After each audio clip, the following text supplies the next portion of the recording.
Please subscribe and you can download this code from description below. Certainly.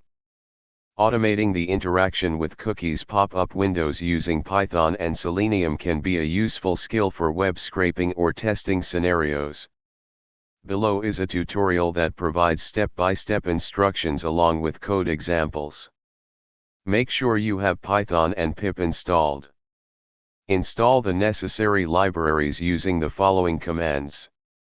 Download the WebDriver for your preferred browser. For this tutorial, let's use the Chrome WebDriver.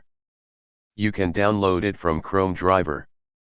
Create a new Python script, example cookies_popup.py, and open it in your favorite code editor.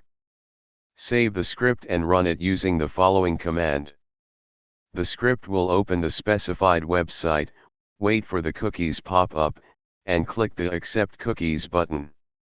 Note: make sure to comply with the terms of service of the websites you are interacting with, and be aware that web scraping may be subject to legal and ethical considerations. Always check a website's robots.txt file and terms of service before scraping. ChatGPT.